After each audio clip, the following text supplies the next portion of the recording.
My next guest says that when there are problems in a relationship, poor communication is most likely at the root of it.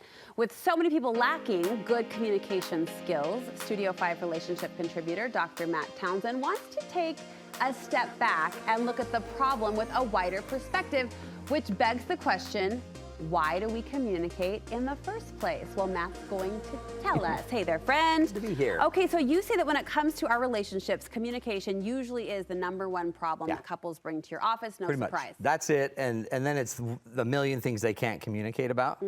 But I'm going to show you that sometimes it's not, we just don't know enough about how we communicate, because I think we came about it so naturally. We just learned it. We talk. We just started talking. Yeah. So we just keep talking, and we think it's just going to eventually turn out. But there are reasons we talk, and there's goals with how we talk.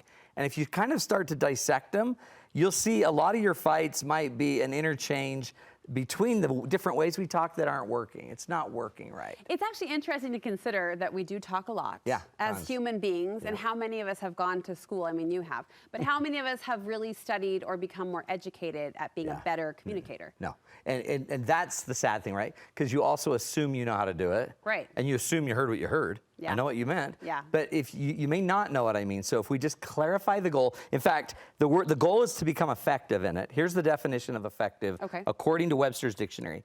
Effectiveness means successful in producing a desired or intended result.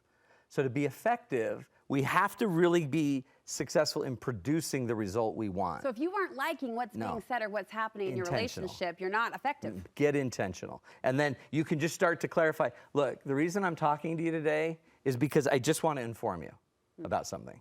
And it's just information, which is different than I really want change. Yeah. That's different, okay? So we'll go through the different models, and then as we get into it too, like just think of this. Have you ever been with Mark? This has never happened, but I wonder, I'd love to talk to Mark. If you're like, Mark, can we talk? Can we talk? He might have an immediate visceral reaction to that. And it might be because talking means something different to him than to you. And every time we talk, it might be that I feel like my status is dropping. Well, you're just trying to change something.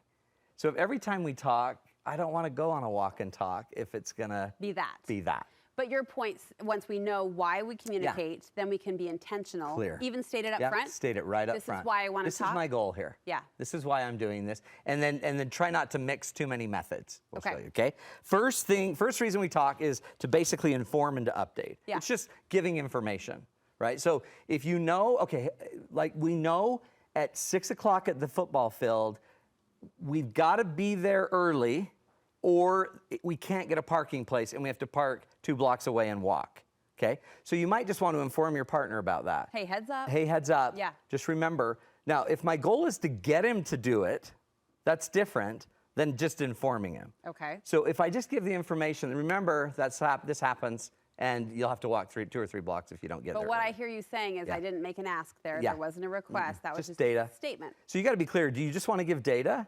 Or are you actually trying to get them to do what you want them to do, which is to get them to leave early, right? So the second goal, then, so the first one is to inform. The second is to persuade you to act. Okay. So if I'm trying to persuade you to act, then you might want to say, look, hon, I really think we need to leave early. Be very direct about the action, and then you can give the information later. But if you really want to persuade someone to act, you need to approach it super carefully, right? Because if I'm trying to change you, what do people do the minute they're trying to be sold something? Walls up. Walls up. Resist. And so you may not even know it. You just thought we were talking about how to get to the game. But immediately there's a walls up, and well, I'll get there when I want to get there. And I'm okay walking. Yeah. Well, I'm not. I want to be treated like a queen. So you're saying go in a little more gently. Yeah. And know what your goal is. If you're trying to persuade, be very upfront about it. This is the data, and I would like this to change. Okay. Okay? The third reason we communicate is to co-regulate emotion. I can help you lower your emotion if I listen really well. And I can actually eliminate some of my emotion if I can share it and you'll listen. Okay. So if what we want to do with the goal of talking is to just vent, you can just say that. Hey, babe, I had a really bad day with my friends today. Can I just vent for a minute with you? And then all of a sudden, I now know I don't need to fix it, and you're not trying to change me, and you don't need advice. Then I can just listen. and hear you and validate you and empathize with you. So guard down, I'm in the conversation, I'm regulating with you. And how powerful is that, that we can actually use our talk to co-regulate emotion? Healthiest couples on earth can have an emotional moment, but they know how to lower each other's emotion, right? And that's usually not even by just information, and it's usually not even by trying to change. It's just being willing to hear it. You right? mentioned status. What role does status play in communication? Everybody, when we're talking, we're also managing our status and our hierarchy, right? And some of that is just simply, I don't want to look stupid, but so anytime you hear people bragging, anytime you hear people gossiping, they're generally managing status and hierarchy. They're trying to show, look, did you hear what Stacy did? Like, Stacy's such an idiot, she did the dumbest thing. And by talking about it that way, I guess we're elevating our status. So and this is a really interesting one, because a lot of times when men are talking, we're trying to protect status.